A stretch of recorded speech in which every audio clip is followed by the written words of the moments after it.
I think for me, one of the biggest things is it's pretty easy to get overwhelmed being a technician and everything that we deal with. Taking a step back mentally and kind of, checking yourself and just calming down a bit, I think is a huge component of being able to run an efficient day that's, not going to throw you off and put you in a bad mood in a customer's home and things like that.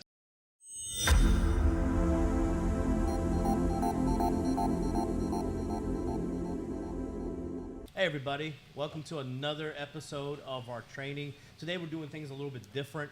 We're going to kind of have a round table, kind of like a tech talk situation. We're going to go around the table and talk about some of the things that we do in the field, some things that we're expected in the field, and how we get through our daily, running calls, running service calls, and how we handle parts and so forth. Again, I'm JR, Director of Technical Development here at Hero Appliance Academy, and we'll go around the table and everyone can introduce themselves. Hey, I'm Tommy Kennedy, the service manager with S&S. I've been here about 32 years, so I'm passing on to the technician.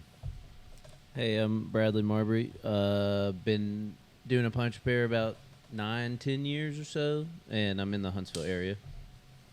Yeah, I'm Barry Essex. Been doing this about 20 years. Run in Santa Rosa County, Florida. Love it. Yes, I'm Todd Davis. I'm out of the Dothan area. I've been doing it for about 17 years around the country. I'm Ben Phillips. I work in the Montgomery area. I've been doing it a little over 2 years and love it. All right, so we're kind of got some topics we're going to open up and talk about. First thing is we got all these guys here because we just did refrigeration and lockering, the R600 lockering class. So they've gone through it, and we're going to kind of go into that. How do y'all feel about lockering now that you've done it compared to the way you were trained before? How do you feel as far as comfort with the tool and confidence you have on the lockering itself compared to how the confidence you had before? And I've heard, some guys say, oh, it's a 50-50, you get leaks, you get this. We've done several systems. Y'all have done several lock rings here. 0 leaks in the lab. So what's your confidence level now? Especially, Barry, Todd, you guys have been doing it. Bradley and Ben, they're coming in new into the refrigeration side. But Barry, Todd, I know y'all can speak to that. I think it's going to be more efficient once everything's in place and you get a little more comfortable with it, not having to carry the torches in, worrying about melting a cabinet, damaging anything with a accidental flame out or something like that. Yeah. But, it's going to definitely help in the evaporator section and go through and should improve times. How do you feel? What's your comfort level with the tool now compared to what it was before? Daylight and dark.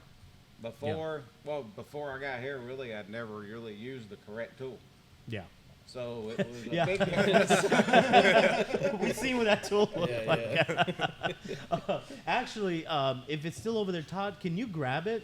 Let's grab it and let's show it on the camera. What you were using before. From the dark ages, it seems like. It's like... It's a medieval tool. Yeah, the medieval lock ring tool. Unfortunately, when we first started doing this, we had no training. Whirlpool didn't tell us anything much other than this is R600. You got to have lock rings. You can't use a torch. So we got that from another company. And yeah, just hold it up. At the Todd. time, that camera will catch it. So that is the tool. Yeah. At the time, we didn't know any different. So yeah, it's Todd has came a long way. I wasn't as comfortable with this. Yeah, that's rough. It was hard to use, hard to get in the right location, to use a drill or a wrench to run it in. It was time consuming because when you was in a tight location, trying to have enough room to turn a wrench, and it'd take 5 minutes to close one joint. Yeah, that could be why we had some leaks because the lot prep was probably starting to set up before. Right. Yeah, it's just a matter of training. But I want to give him kudos because Todd made do with it. Yeah, he made it work. Hey, he made it work. I done quite a few systems with it when it was just aluminum to aluminum, and I could not braze. I didn't have a choice. Yeah. And I think out of the whole time I did it, I only had to cut one out and redo it because it leaked. That's pretty good. Yeah. It's not For bad. using something like that, I mean, that is definitely going back to that gives me like caveman vibes, If any of the viewers at home want one of these, we'll put the link in the bio. Yeah, we'll sell it cheap. Yeah, we'll On on sale. If you subscribe, we'll just give you one. We'll just give those away. Definitely not approved by any manufacturer. So, Tommy, how were we getting the hands on our tool? There on was that a tool? company in Florida, and the company name escapes my mind right now. I don't remember. But Matt, of course, has a good relationship, and talking to him about the issues we're all facing with R600, and nobody really told us what to do. They said, "Oh, we got this right here. We can send you one. Let you try it." Well, they sent it, and of course, it seemed to get us through. Yeah. It was a way to make the cup and close up. Yeah. So they sent us a couple more, and they went ahead and just sold us some. I think we ended up with 3 of them, maybe 4. I think there's 2 still left in the field, but they're not being used. That's how they come about, and it got us by. And Todd and Barry, especially Barry, he was the guy that kind of had to say, okay, well, y'all sent me a box of stuff right here. Remember the little bitty scales we had, Yeah. the white ones? And we had these adapters and these small cans of Freon. But I will say, when the guys did it, I have to pat them on the back. They made it work. Yeah, and this is not, we're not talking about anything that's, within the past couple of years. This was every bit of, 7 years ago? Yeah, at least. Yeah. Because when I was in the field doing seal system, I got the Whirlpool Blue Box. Yeah. So this That's was what- all before the Blue Yeah. Box, or around the time when we were just starting to get the Blue Box, but we didn't have proper training, of course. So everyone was running around with, the ratcheting tool, but no one knew how to use it. It was bulky, and everyone complained about it, and their jaws weren't lined up. They get leaks, and then that was driving techs away from lockering because they were like, I can't use this crap. And y'all saw it. We did 2 refrigerators and however many labs, and we leak tested everything. We got 2 working refrigerators. I checked temps today. Everything looks good. Nitrogen checked. Everything looks good. So once you go through the proper training, you actually know how to use a tool. It's not difficult. It is a learning, curve like everything else. And the more you do, the more comfortable you get it. Like we talked about, we got guys out there that they strictly only do lock rings, and they're in and out of homes. Now, they didn't start like that, but the more they used, the better they got. And that's just, same thing with torches. The more you used it, the better you got. Not to say that, there's not a time and place for torches, but when it comes to safety and just the general public that we deal with and what's out there and as far as talent when it comes to technicians, not every tech can use a torch. Not every tech's comfortable using a torch. We have a lot of techs now that are coming to class that want to become seal system that 3 years ago would have never even thought about doing seal systems because, like Mike Yeah. Childers, another tech that we have, Well, a I tech think, that just came into it that, was probably not comfortable using a I torch. think Bradley can attest to this. That a lot of the techs were nervous about the torches. Yeah. They didn't mind doing the work, but they didn't want to use a torch in somebody's refrigerator or somebody's house. And I always said, when I learned to do it, it was 30 years ago. But I always said learning how to braze is the hardest part of doing a seal system. Yeah. I mean, In an enclosed space, you got plastic everywhere, you got harnesses, you got wiring. Yeah, you got fire blankets, and there's things that you can do that will help. And you're more senior guys. It's nothing for y'all. Y'all walk in, you can braze a unit real fast, and you get it done.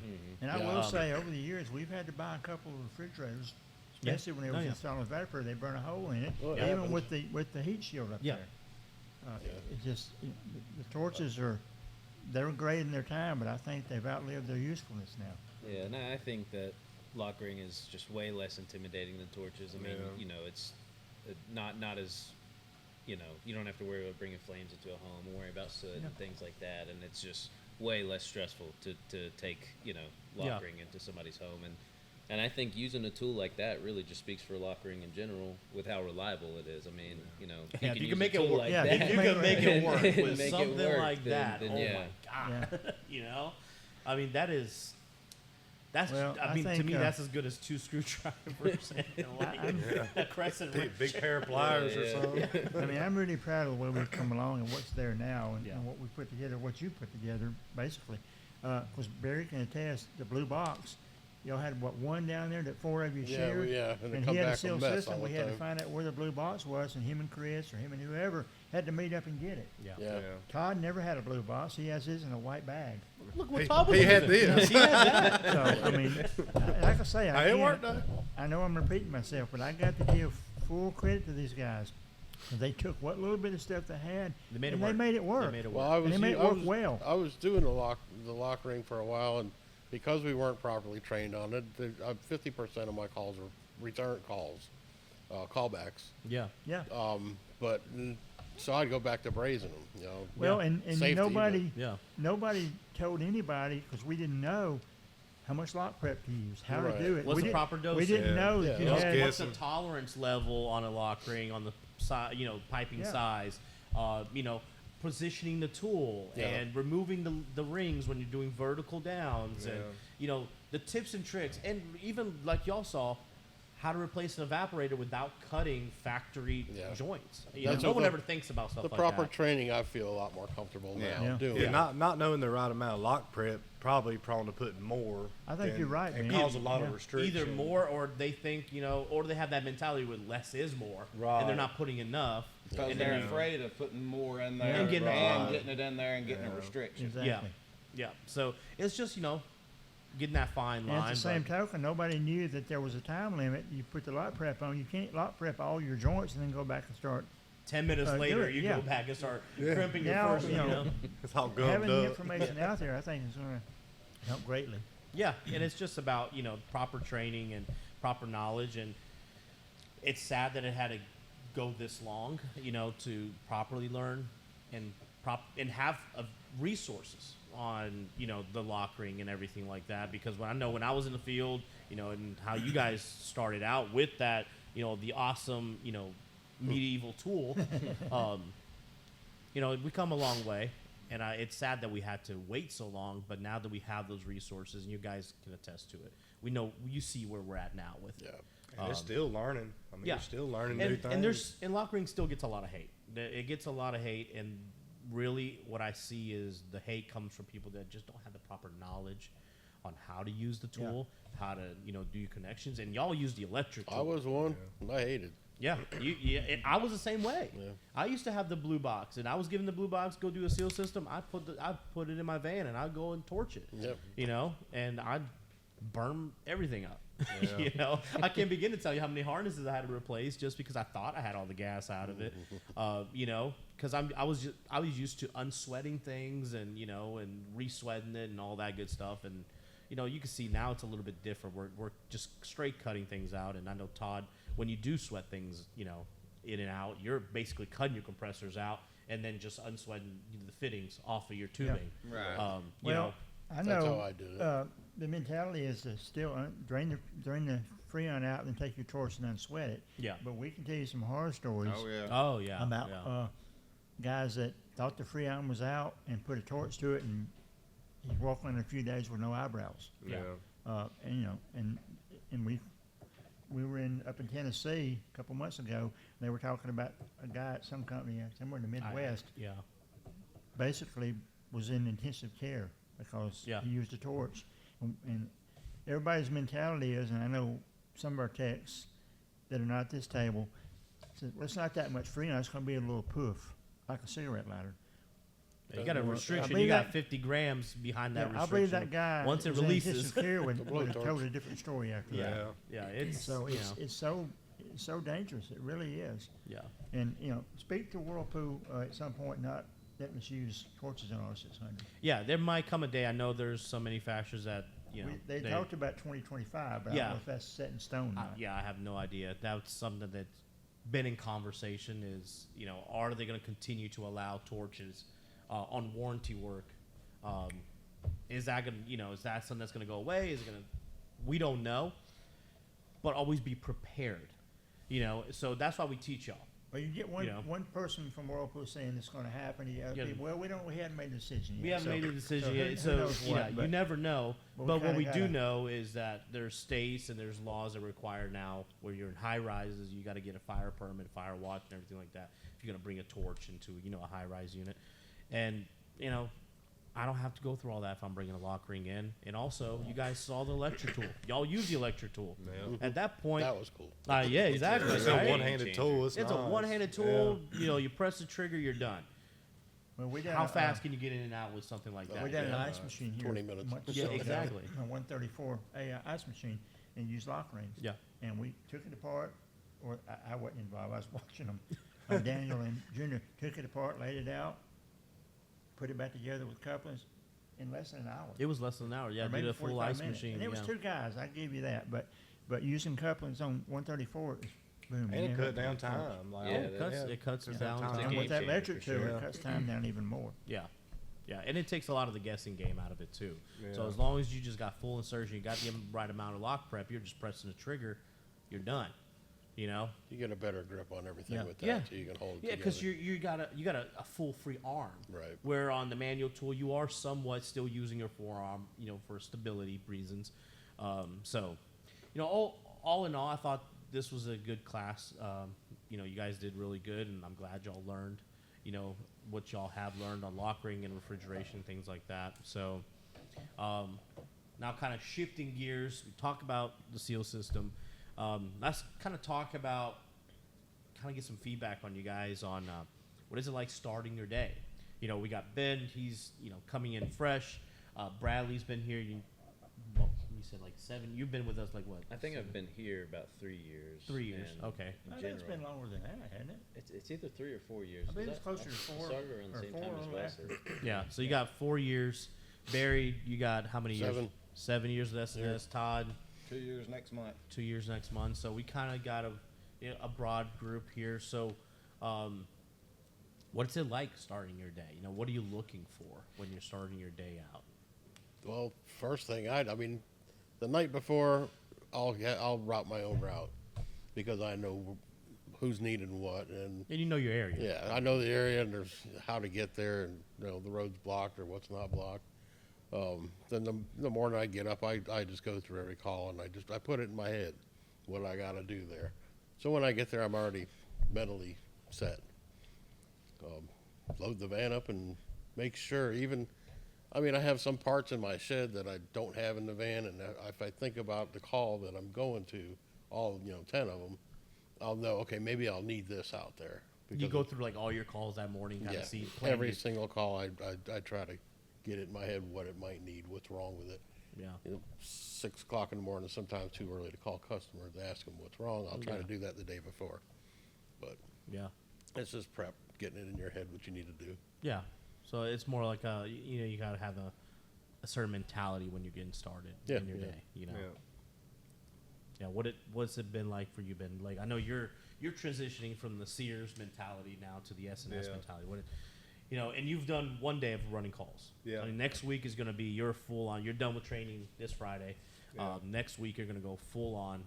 What is that? What's that difference in mentality that you think is going to be?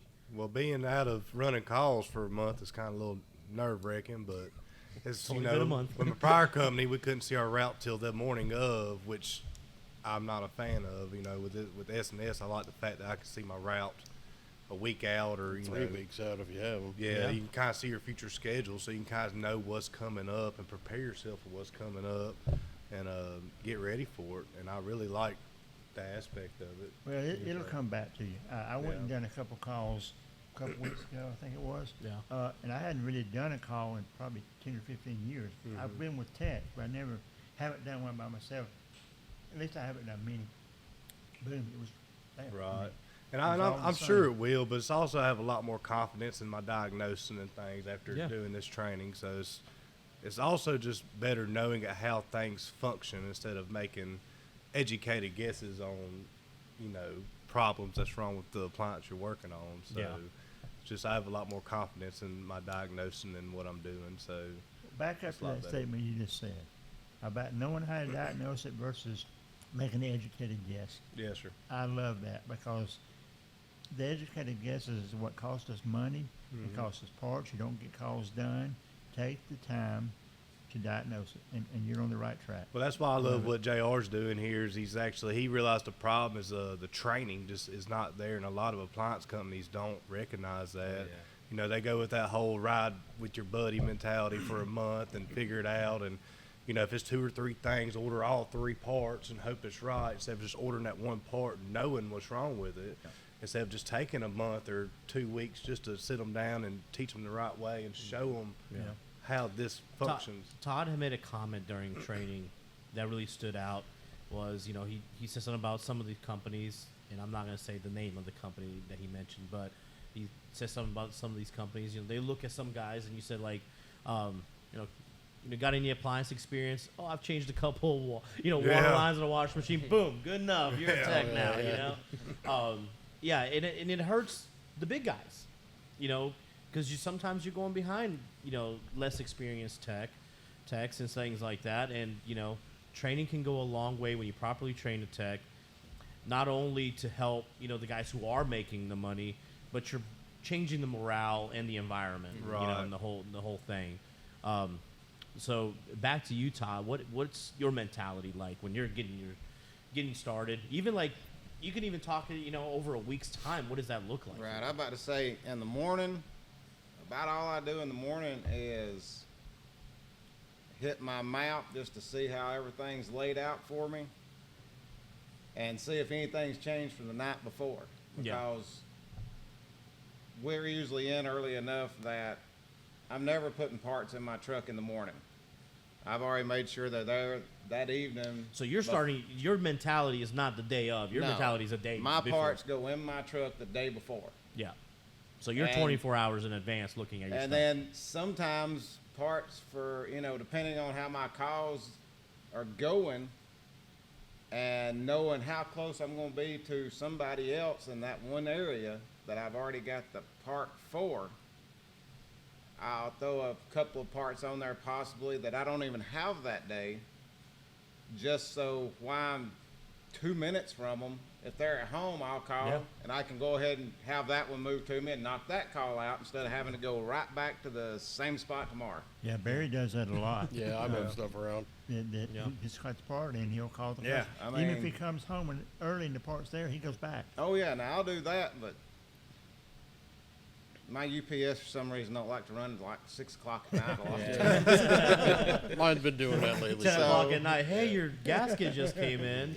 You mind if I swing by? I love sitting down with veterans that's been doing it for a while, so I can learn, you know, how to be more But, efficient. you know, I try to, and you know, try to look ahead and see if there's anything I can go through and pre-diagnose. Because I mean, a lot of times, you know, it'll say in there, it's a brand new unit, broken part.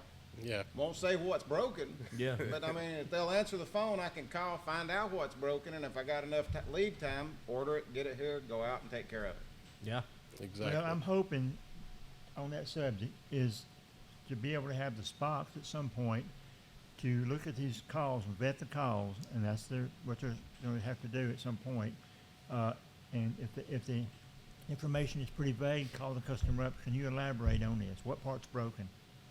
And I'm going to try to get that. It's not going to be an overnight thing, but that's what we want to do. We want to get that would be great. the I information constantly call to you people. guys. Oh, yeah. Yeah. And for those I mean, it's that great don't to know, call them yourself, but I think Yeah. if we can handle it on the other end, I think it will help everybody. Yeah. and for those that don't know what a SPOC is a single point of contact. So everyone kind of has their own dispatcher that handles their parts, their customers, their everything. I'm And lucky to have my wife do that. Yeah, I mean, some people have their own wife be their SPOC, so, you know, we're not all that lucky. Keep up with the inventory in your van and everything. Yeah, Sometimes it she don't just work. does everything for them. Sometimes it don't work for the tech as well, but it works great for us because Sherry keeps Barry in line. Let me tell you. Yeah. She does. What and Bradley, how's it like for you? What's your mentality when you're getting started? It's really not too dissimilar from everybody else here. I mean, I typically will kind of wake up in the morning, look at all my calls for the whole day, see what areas everything is in, and I try to work out like the best way I can run my route, the most efficient way, I guess I should say. But I'll look ahead, see if I can grab any parts out of the storage unit that I can bring with me for calls, and I usually will try to call customers on things like that, vague information, what's going on, what time are you going to be available? I'm planning to maybe be here around this time. And I think communication with your customers is incredibly important. I mean, that's what really gets me through the day and makes things a lot less stressful. So, Oh, yeah. yeah, that's Communication that's is key. I mean, and things like that when they're vague, dispatches, reaching out to the customer and talking to them, that might open you up to do a little bit more research on the unit. You can look service pointers up, right? Known issues. You can watch a video on a particular issue and things like that. So, I wish that we got dispatches that were fully complete. How nice would it be if it came to you with fault codes and everything that like it should. Most calls should have enough information that should kind of guide you or at least point you in the right direction. Because I've talked to some customers and they'll say, well, I told them this, and this. And I'm like, well, if all that was on the ticket, I would have shown up with parts because I would have known Yeah, exactly what right. was going on. Yeah, exactly. Just because the customer's been with that unit's in their home, they're living with it, they hear it, every sound it makes, everything that it does, when it stops doing what it's supposed to do, they can tell you exactly in great detail what's been going on, which is going to push you to, all right, you know what? I know exactly what part, to show up with. And that's, where it comes into pre-screening like you guys do. Yeah. I know, Barry, you're pushing those pre-screening. Todd, you do as well. What is that like? How can you kind of push it to other guys? Because we have a lot What's of the techs. benefit? Yeah, Explain the what's benefit. Well, Yeah, the benefits explain the first call benefits. complete. I mean, you don't have to go first call back there. completes, of course. It helps your bonus out. I mean, you fly through calls if you know what's going on and you have the part to fix that. Most of it's going to be with experience and knowing what the problems are that they're doing, what you're working on. Like if somebody says, my dishwasher just throwing a detergent down on the floor, it's not doing anything. You already know it's a wash pump motor's going bad on it. So you pre-screen the sump. So you already have it when you go to the call. So experience you'll start seeing for the newer guys that don't know these machines. As soon as you see what's wrong with it, it's going to pop in your head. I need to order this. I need to order this. Yeah, we have guys that do have that have the experience that don't Right. they don't pre-screen because they might not see the value in it. Or, Oh, yeah, I mean, it helps. and a lot of it. What I've heard is the amount of time they feel like it takes so much time to pre-screen. Nah. What does that look like for y'all? How long does take it? you on a normal day? When I for come yourself? home from work, I'll get home at 3 o'clock at the latest. I'll sit and go through my calls for the next day, every single or not all the future calls coming in, saying for next week. I can do every one of them. Say if 10 come in, I can do them all in 10 minutes. The hardest thing might be if you go into Service Matters and look up something you're not familiar with. Looking videos, service pointers. You're doing your research. Yeah, you do all the research when you get home. I mean, at the most, a half an hour. Looking up part numbers might take you the longest. They have that section in there with the automatic, the MPH or whatever that is. It gives you all the part numbers for what it might be. the most common Yeah. used Yeah. parts. For that I don't failure. believe that anymore because a lot of part numbers change and Yeah. sometimes you get the wrong thing. So I double check them, make sure I'm getting the right thing ordered. Yeah. But it doesn't take And it long. shows in your numbers. I mean, Yeah. it proves that it works. Yeah. And first call completes is going to give Whirlpool going to give us a better raise at the beginning of next year. So Exactly. Yeah. if everybody thinks that way, you're going to make more money next year. Yeah, and that's how you look at getting the raises is increasing your production level. It's going to increase what you're getting from Well, we just got an manufacturer and increase everything. with the one. I think it was Warranty. Assurance. Assurance, yeah. Yeah. Because the amount of calls that come in, we've gotten them down to we're getting them done faster. Yeah. And that just proves right there that it pays off. Doing your due diligence, getting it done pays off. So it works. And like you say with Whirlpool, it's the same way. We get our first call completes up, we're going to get a raise. Yep. Yeah. How does that look like for you, Todd? Kind of the same way. For one, like Barry was saying, if you can pre-screen a call, so when you go out there, you get a first time complete, that's saving you a day of going out there just to find out what you could find out if you just took the time to read it, and that means another call you could have run that day and got a complete, instead of wasting your time going out there just to order a part to get a complete on another day. How does that look like for those, like you look at your future schedule, the vague, a washing machine not working. You know, how do you pre-screen something like that? Yeah, What is call- your process for pre-screening? Call the customer. Yep. Call the customer. Call Call. the customer. Give me a better description of what's wrong. You know, I'm gonna try to make sure I have the part when I come out. They love that. Yeah. Because So- especially if they're taking off work, Yeah. they'd rather just do it one day than have to take off work 2 different days. Well, the way I Exactly, look yeah. at it too, when you do that, it's building more confidence with the customer. This guy wants to fix my machine. He took the time to call Yeah. me, try to bring the right part. Right. So you automatically build credibility with that customer before you go to the house. That's the way I look at it. Right. Yeah, and you build some type of relationship, and it kind of helps cure some of that anxiety the customer's dealing with the fact that they're probably never dealt with service, Yeah. you know, in their home or in their Dealing with a appliance, and all of a stranger. sudden they're expected. You know, most customers, an appliance goes down, a refrigerator goes down, their expectation is, I'm gonna call the manufacturer. This unit's under warranty, and they're just gonna send me a new one. Well, when they get on that phone with the manufacturer's like, okay, we're gonna send somebody out. Well, then the customer starts feeling a certain way. You know, they start hitting that anxiety. They start having that frustration where I wasn't expecting that. I was expecting to get this should be just a replacement. What do you mean there's somebody coming out and they're going to have to repair my unit? So when you're making that connection with the customer, you're fixing some of that without even realizing it. So when you get to that customer's home, like Barry said, they're a lot happier. You're showing up one time. They're Yeah. taking care of it one time where they don't have to deal with taking another day off. Because let me tell you, even at me as a customer, I don't want to have to take multiple days off. Especially somebody who wants, you know, to save up their vacation to actually do stuff with their family. Well, I had to use vacation day because, you know, my KitchenAid refrigerator that I spent $5,000 on just failed, and now I gotta wait, you know, 2 weeks for a part. I gotta wait for this tech, you know. So when you're doing things that way, you know, the customer satisfaction side of it really starts to show. You know, and it doesn't take that long from what I'm hearing from you guys. You know, No. you're calling the customer, get that information, order the part, and like I think I've heard you guys say, even if it's, you know, within 3 days of you calling them, you know, Yeah, we if still the got part doesn't parts. come in on time, you can reschedule with the customer. Yeah. They're Yeah, more willing to, yeah, right? I do that. If I know if a call comes in 2 days early, or for the 2 days later, and I can't get a part by then, I'll call them and ask them if I can push it off for 3 or 4 more days. Make sure I have the part. Yeah, they're usually willing to do that. Yeah, So because it means, hey, There it is, just communication. Yeah. yeah. Talking to them is key. yeah, communication across the board is key. You know, Yeah.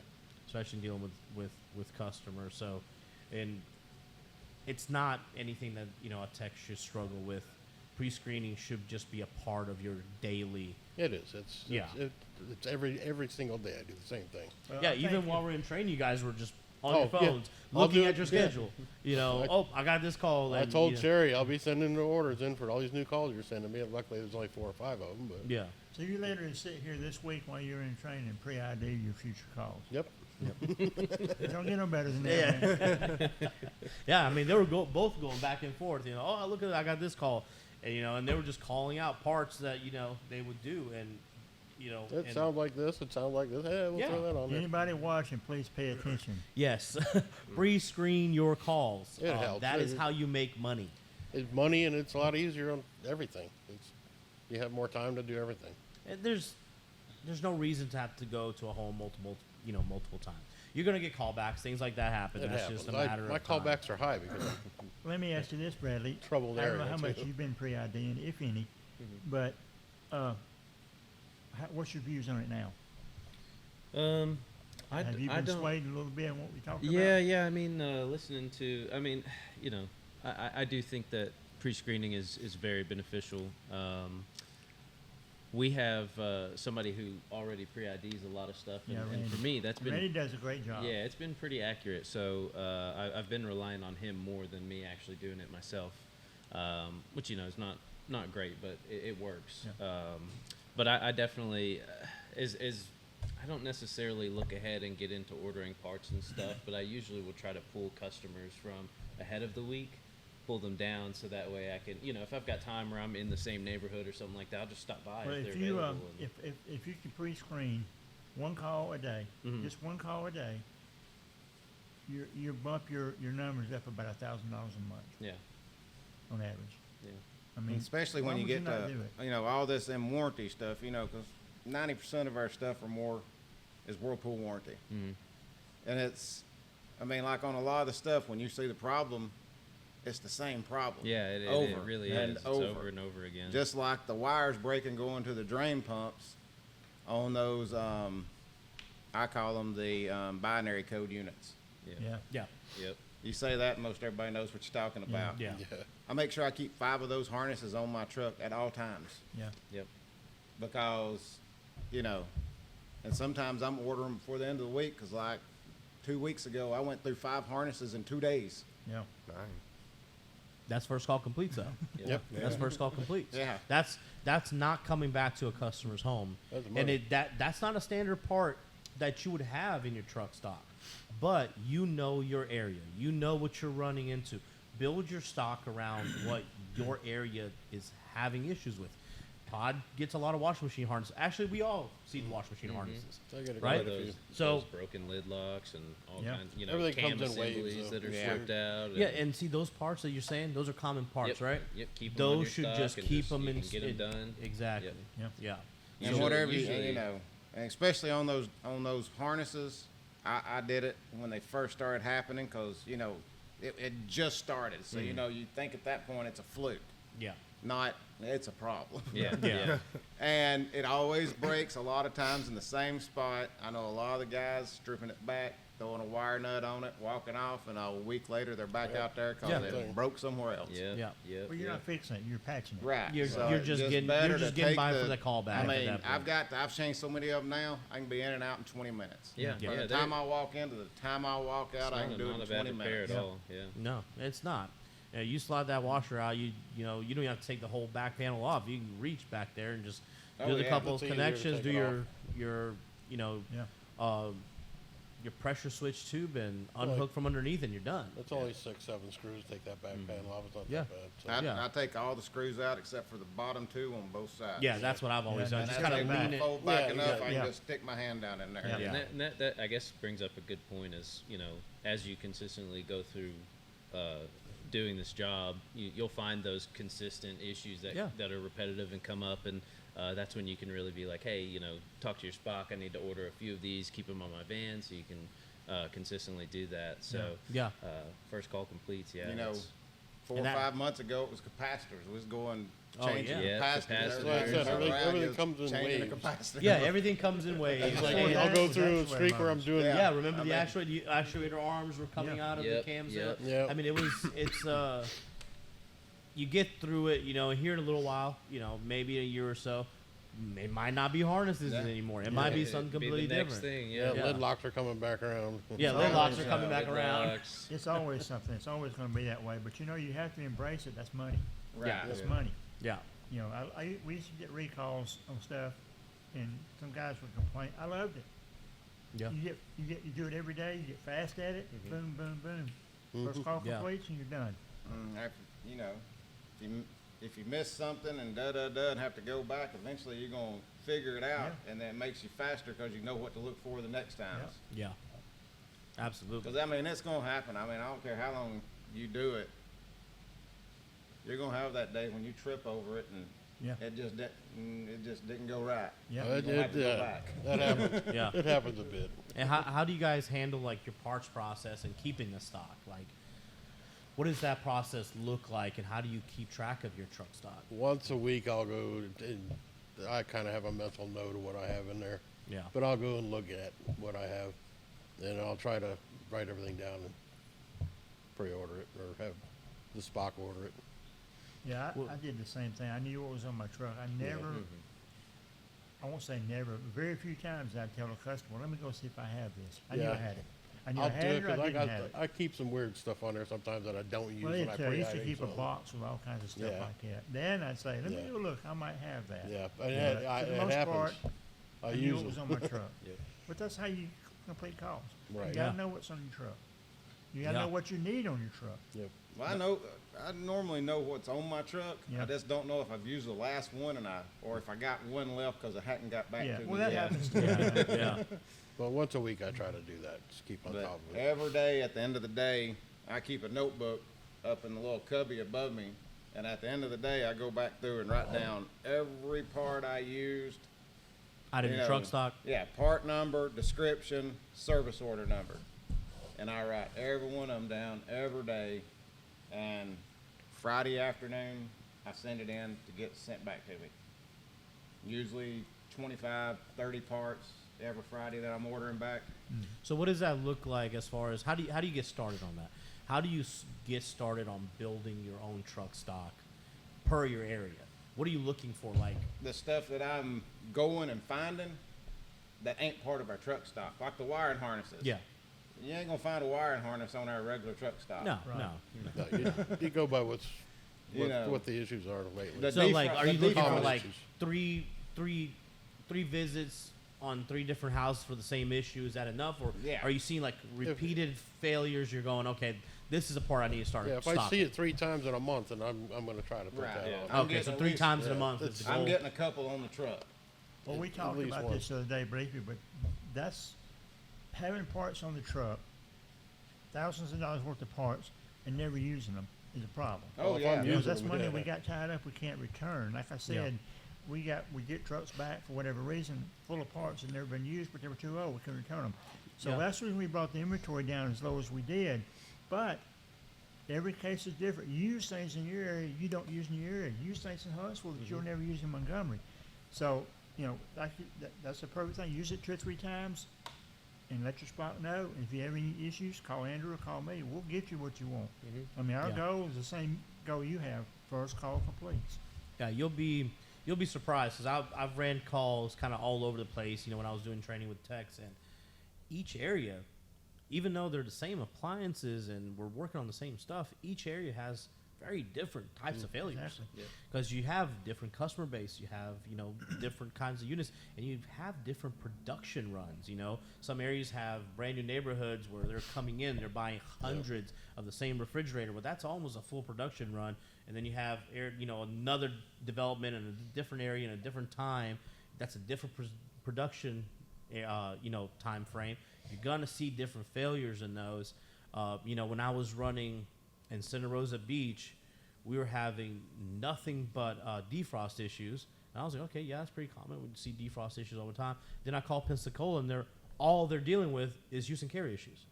They're like, oh, I'm not seeing any real failures. It's just been customer use issues. And it's like, I haven't ran into one customer use issues. I've been running just into this defrost failure. And that just goes to show the different kinds of failures you have to what your truck stock may look like. There's no way for us to have the same true truck stock for every van, for every area, because they're Yeah. running into Yeah. different things. And that's when So, we give you the basic truck yeah, stop. you get a very small basic truck stock. That's that's something that we expect everyone to run into. But then you kind of build your own truck stock around your own failures. And you guys are perfect examples of that because you're doing so well with it. Yeah. And you've really, you've gotten it down to a science.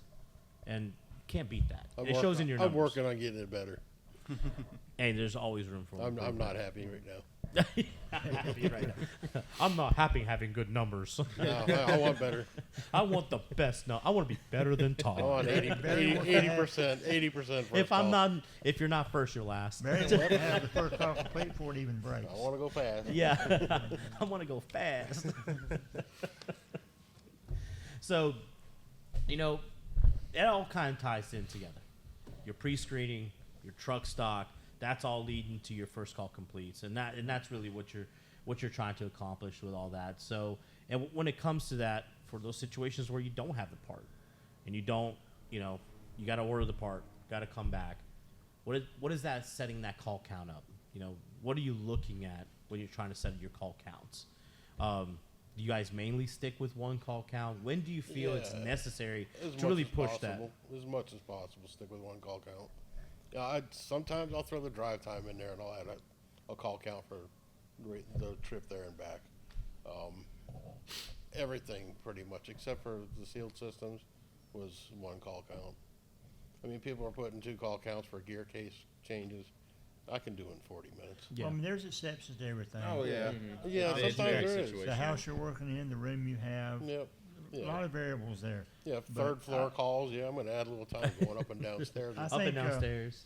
Y'all correct me if I'm wrong on this, but I think that some of the techs put more call counts on stuff to make them feel better and allow them time because they're a little skeptical about getting it done. But I think the least amount of call counts, the more money you're going to make, the more Yeah, calls you yeah. get. What are y'all's views on that? I mean, and, you know, it all depends on what the company you're with. But, you know, with our company and the way everything's set up, the more call counts, the less calls, the more touches. You know, Well, you gotta run calls I look to at make the money. calls. And if you've got five call count on something that maybe should have 2, you Yeah. just lost 3 calls that day. Yeah. Yeah. Yeah, you're taking, in that case, you're taking, what, $260 out of your pocket? Yeah, Easy. you're not really hurting anyone but yourself. You know, you're hurting your potential and growth and your production, your bonus, and Well, you you're know, hurting the and- company too, because Yeah, you know, yeah, that, of that course, money yeah. is not there, so we can't have the extra money to buy lock ring tools, buy more stuff, keep stuff going. I mean, Matt is a huge believer, him and Walker both, about investing back in the company.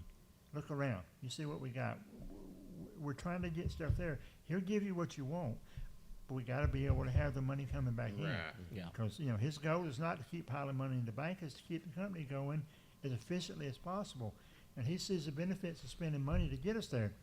But at the same token, if we can save money, get more calls done, I'm going to get y'all all the electric tool. Like I told you, $1,400 a pop, we can't do it all at one time. So the more calls we get done, the quicker you're going to get it. And it's, you know, everybody's got to be on the same page. We can't have somebody doing a 3 call count on 2 of their calls today and be home at 12:30 or 1 o'clock. Yeah, so they Sitting there shouldn't get the electric tool. Drinking ice tea. They should have the I mean, electric tool. you know, it's just bottom line. But it Add hurts more the seal company, systems. It I mean, hurts you. It you hurts the know, customers. My mentality on running my day has nothing to do with how many calls I run. Yeah. I don't let's get even it done. worry about how many calls I've got.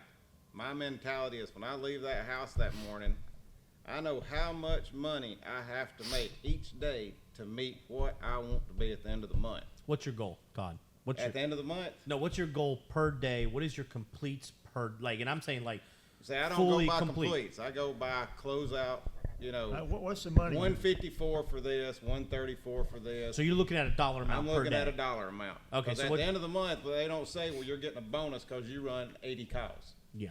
You're getting a bonus because you made this much production. Yeah. So what's your goal money wise per day? At a minimum, over $600. And that is goal. Yeah, that's- you know, that's that's, mine. that's at a usually minimum, Mine was $600. five. that's averaging about 5 completes a day. Yeah, mine's 5, 6. 5. Yeah. So you're Yeah. looking at 5, 6 completes a And it's day. very doable. $5, Yeah. $600 a day. That's Yeah. Yeah. Yeah, and that's what you're looking at. When we actually sat down and looked at it, for a technician to be productive, they need to make $600 a day. Yep. Once you hit that $600 a day, you're making that 12.5. You're above 12.5. I mean, I don't even look at the 9.5. That's an irrelevant number. 9.5, I didn't do nothing but be average. Yeah, and 9.5 is $9,500 for those that don't know. 9,500 is the base break even point before you start you get into the commission side of things. Basically, it costs us $9,500 a month to have Run your 38 truck. guys do service calls. Yeah, To get there's to the there's house- vans, there's gas, there's insurance, there's everything else involved. So Y'all would freak there's a out if cost. you seen our gas bill. And it's not Oh, I cheap. bet right now. Liability Yeah. insurance is Almost just $4 a astronomical. gallon in some places. I mean, it's but you know, it costs money to be in business. It's the cost of But doing that's the reason business. that come up. We got to have that to that point. Anybody that's making less than that is costing the company money. You know, and we can't keep going on not having somebody paying their way. I mean, you know, you don't go to a football game without paying your way.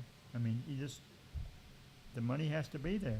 Yeah, We and I can't- like we Todd's can't mentality on continuously that. lose money. I do too. Yeah, Yeah, I you mean, know, I you're- write down at the beginning of each month, I know, take 12,500, That's your 12.5. divide it Yep. by, this month's got 22 days in it. Yep. Every month's a little, usually So somewhere you know, between 20 and so 23 you know what that dollar days. amount per day needs to be. Then I just take that 12.5, divide it by that.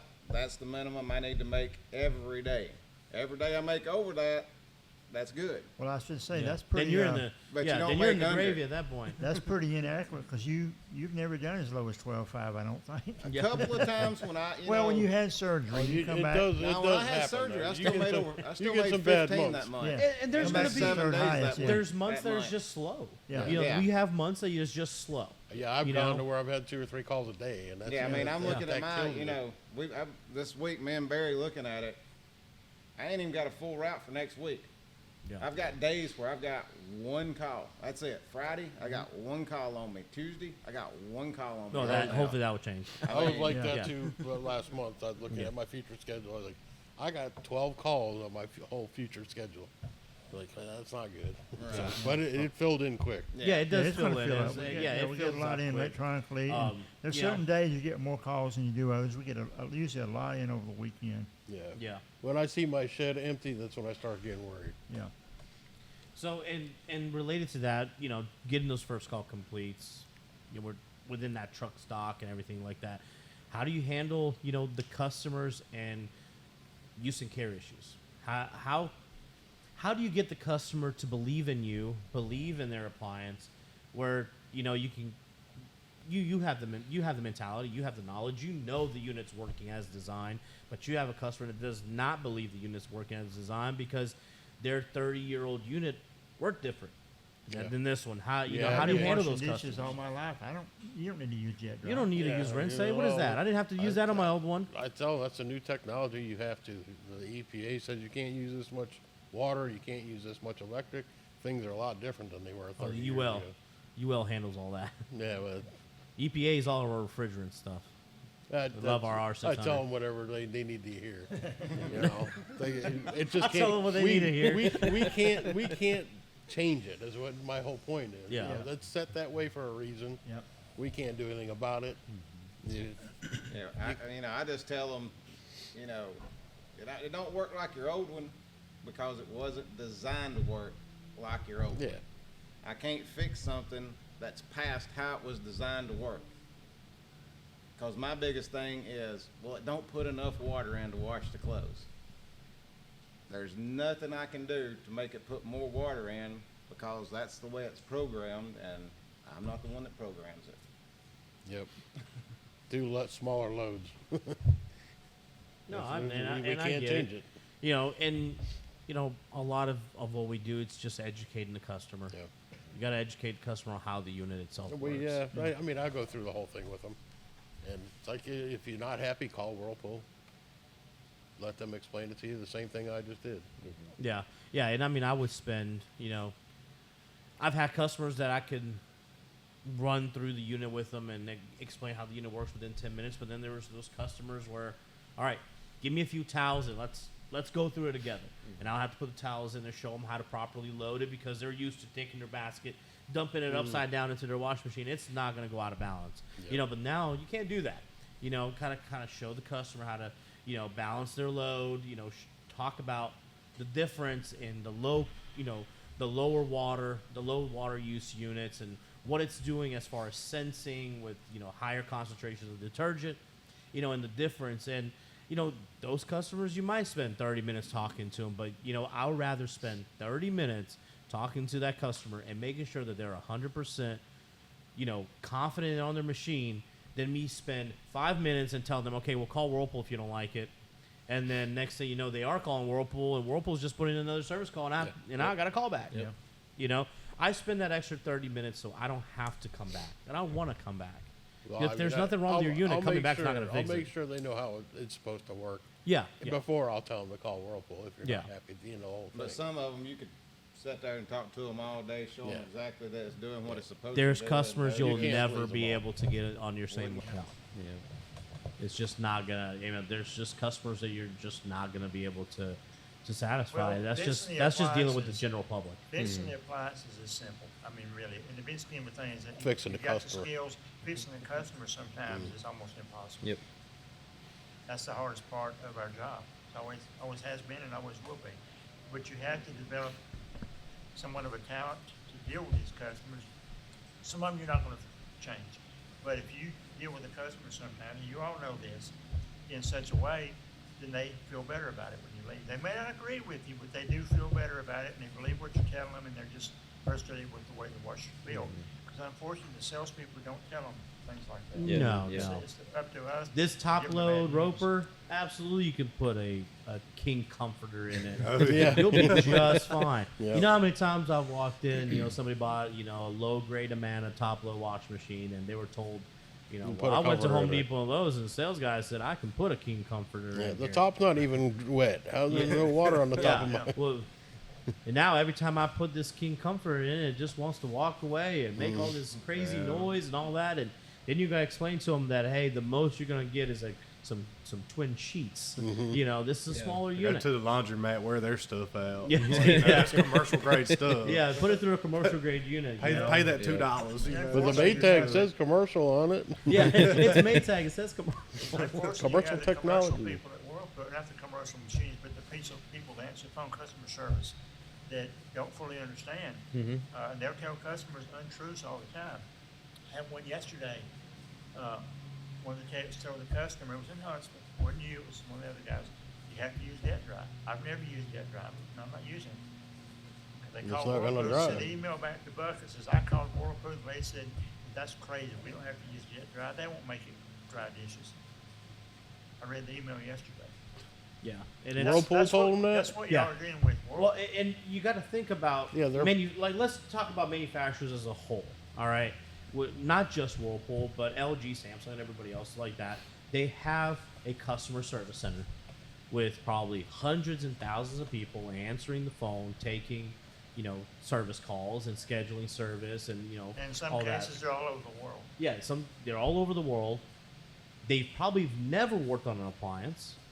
And if they got a customer yelling at them on the phone and all, how unhappy and how they should be replacing that unit, that poorly untrained person who is making barely minimum wage is going to say whatever they need to say to get that person off the phone. Yep. Yeah. Even as far as what you guys have dealt with by telling the customer if you guys show up and say it needs to be replaced, that they're going to replace the unit. How many times have y'all walked in and the All the customer time. said, hey, I All the talked to time. customer service and they said that if you come in here, you can deem it non-repairable and I'll get a new unit. Every time. All the time. Every single time.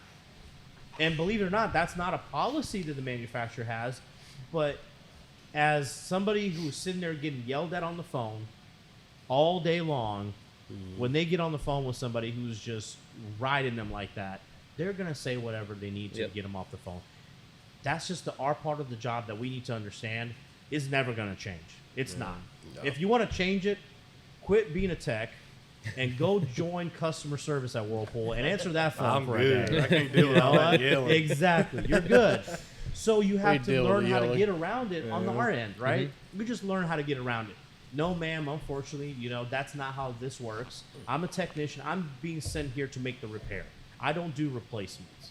That is between you, the manufacturer, or the dealer you purchase through. That's Yep. exactly what You know, I tell I them. am the third Yeah. party here who is just here to work on your unit. If you go to Joe Schmo's transmission and you walk in there with your car and the transmission is jacked up, he's not going to replace your car. He's not He's gonna- going to fix your He's transmission. not going Right. to tell you to go to Ford and they'll give you a new one. Yeah, he's Yep. not going to say, "Oh yeah, go to Ford. They'll get you a brand new F-150." Yep. No, they're going to repair your transmission. That is, and sometimes you have to kind of relate things to that they understand to make sense because again, customers nowadays don't understand that appliances are repairable. They Yeah. expect these units to be replaceable.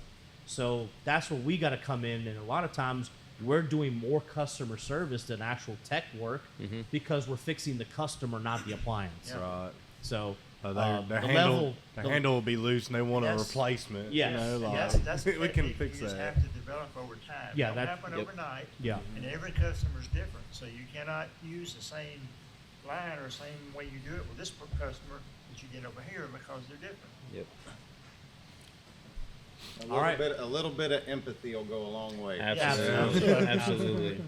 Yeah. And on So- the other hand, though, they've probably been dealing with robocalls and all this, and you're the first live person they're seeing Yes. or talking to Yeah. as That's a well. good point. So Yeah, they're probably it's- very frustrated it's with the hard whole for the process. techs 'cause you're there in their face. They're unloading on you. It's not Bradley's fault my washer don't work. It's not Bradley's fault that the parts on back order. But Bradley's here. I'm gonna let him have it. Yeah, and I was on hold for 2 hours, so I finally got somebody didn't know what they were talking about, had to transfer me to so and so. Yeah. Then they transfer you to the And I wrong waited 2 one. weeks Yeah, to get I here. mean- It's just It's important to understand your customer's point of view. Yeah, Oh, yeah, they're that's probably the very biggest thing. frustrated.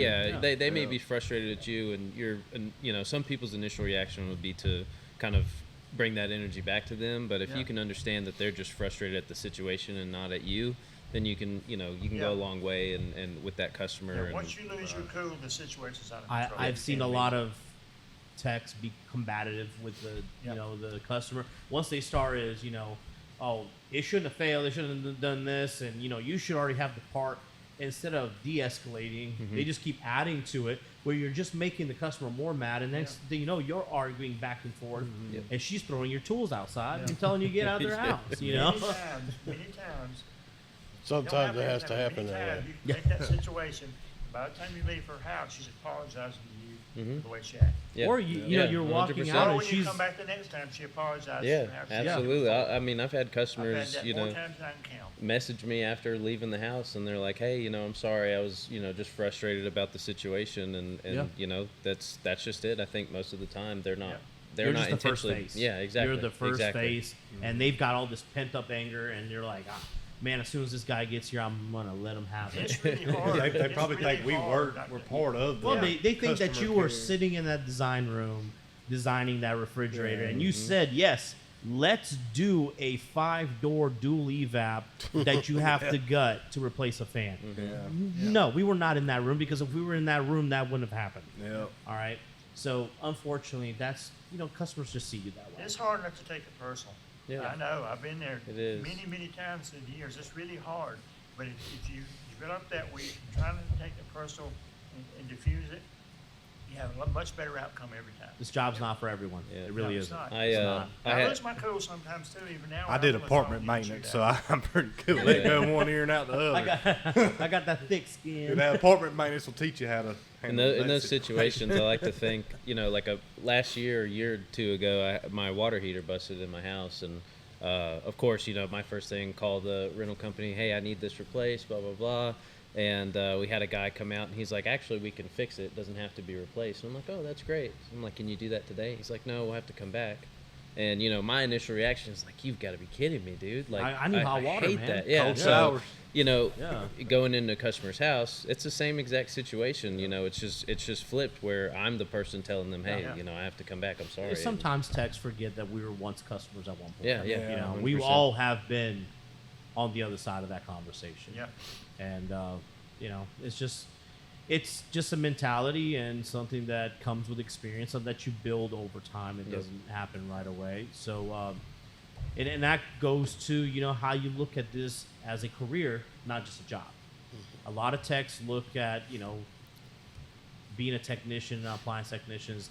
This is just a stepping stone to another. It's a But means the to an end. others look at this is a career path, and I've seen guys really turn a standard appliance tech, and they move up and they get through. And I've seen guys open up their own companies and really grow. So it's a small unknown field. It is, and I'm an example of that.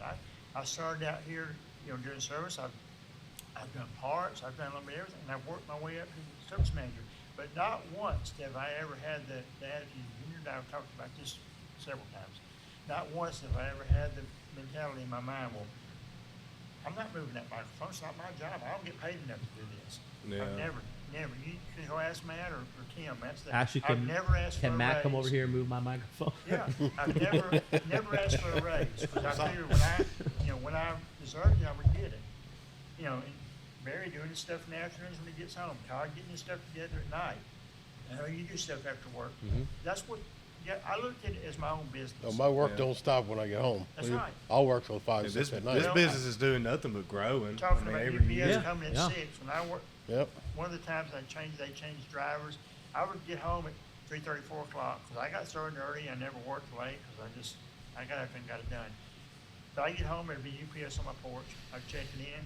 Back then, we were sending in a little different than we do now. I'd send Matt an email, because Matt was on the other end of that email getting parts in. 5 o'clock, there'd be another truck out there. We'd be eating dinner. I hear something drop off. I get sometimes 3 deliveries. At 7:30 at night, I'm in there sending emails to Matt. I never thought twice about it. Yeah. Because that was what my job was. You know, my job was those 10 calls every day. Your career. That was my little world. Your career. Yeah. It- And it's- my it's my a- office was that van. Well, I'm I kept the 58. van I'm not clean, going organized. anywhere. I looked at it different. You know, I wasn't trying to, when I got up in the morning, my goal was, what time do I get home today? It was, Yeah. he said, what can I make? What can I get done today? That's the way I looked at it, you know, and that's a career. And, Yeah.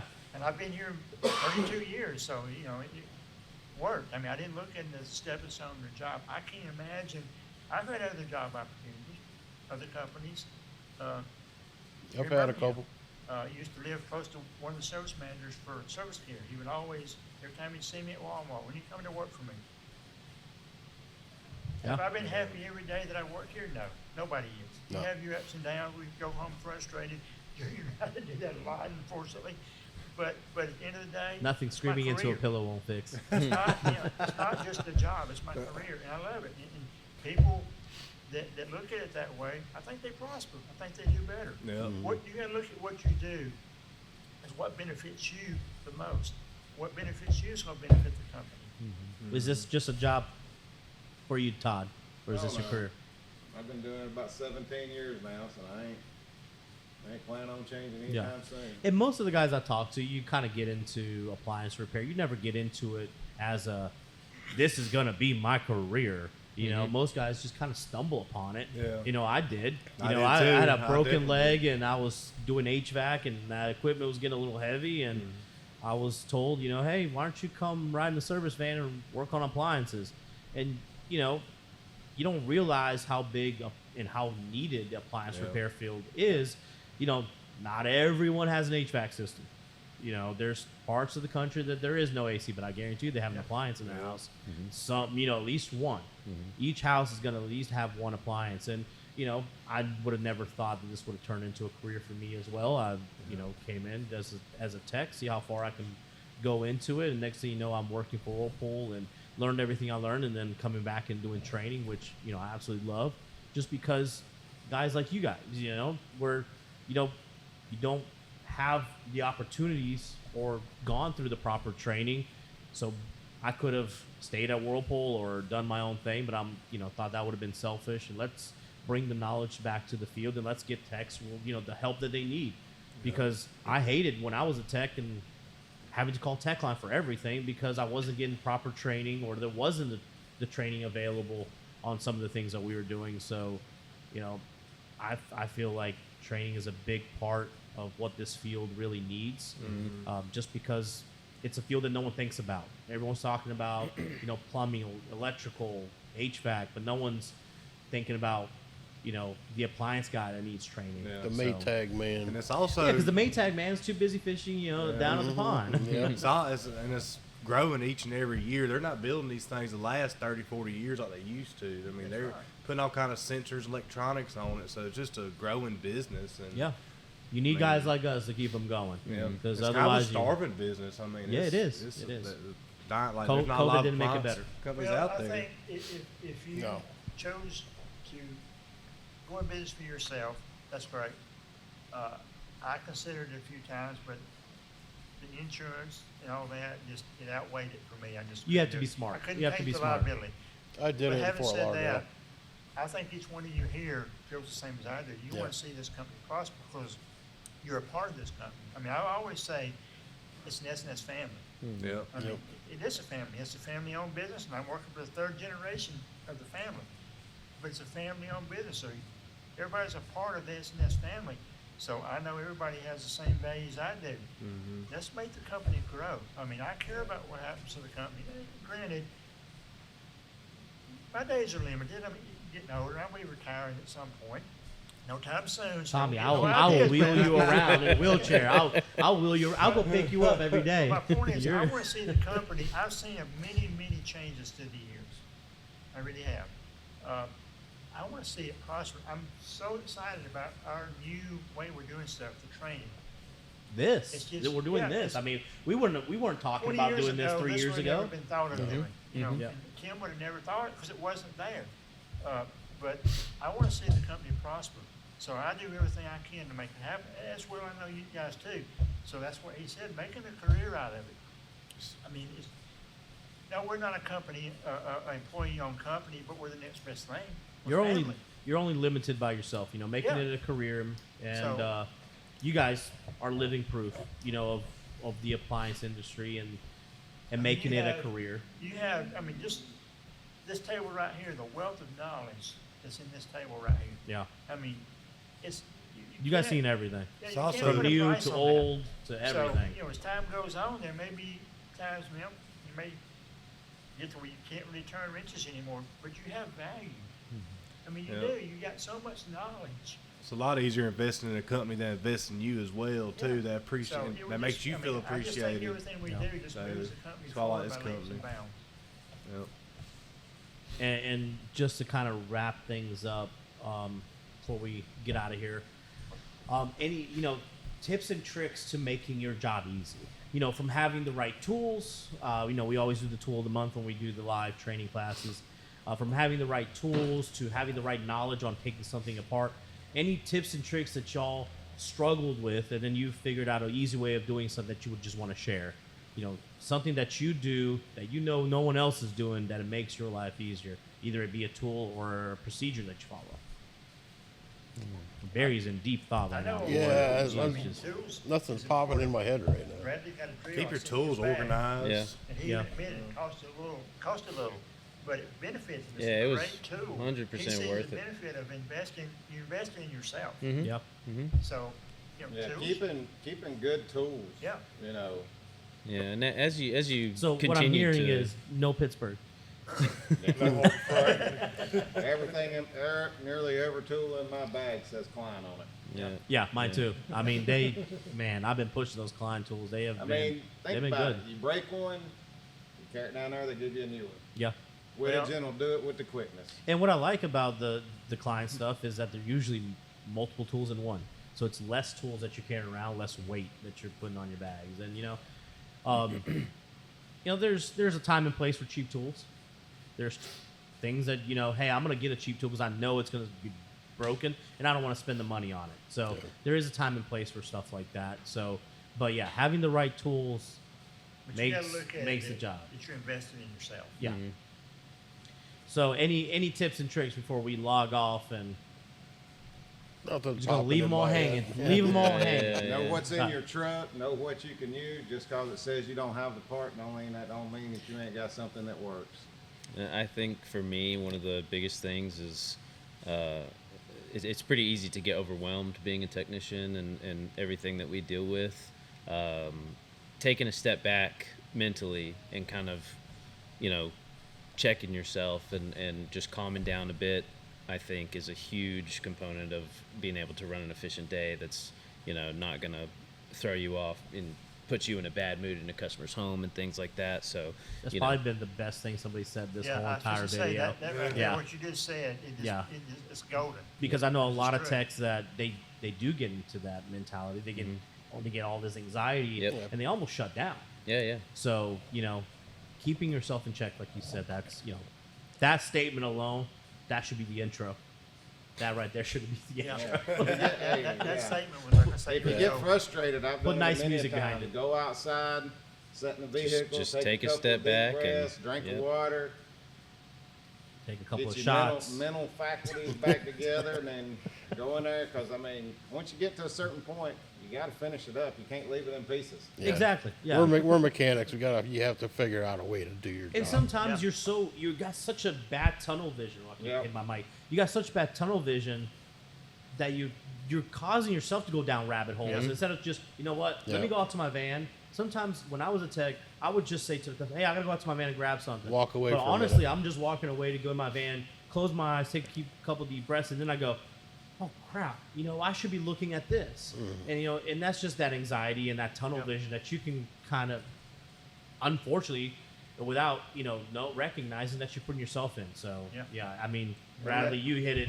Never- That was the best way to end the show right there. Nobody could say it better. Never walk into a call thinking about 2 or 3 calls down the road. Each call's Yes. the only call you're at that Yeah. Well, I time. will say one thing too, on top of what you're saying, is don't look at the ticket and see what's on the ticket and have your mind made up before you get there. Now, you might have an idea what it might be, but don't go in there, customer's trying to tell you, no, I know what it is, I know what it is. Just don't disregard them, because Right. they might Listen say to your one customer. word that puts you in a different path. So never make your mind up fully till you get there. I know you might pre-ID it and all that. Yep. That's the right thing to do. But once you walk in- when you walk in, the situation may drastically change. Yep. But be open about, your ticket says it's doing this, I know what it is, I don't need to hear what you're saying, or no, it's not gonna be this, it's not.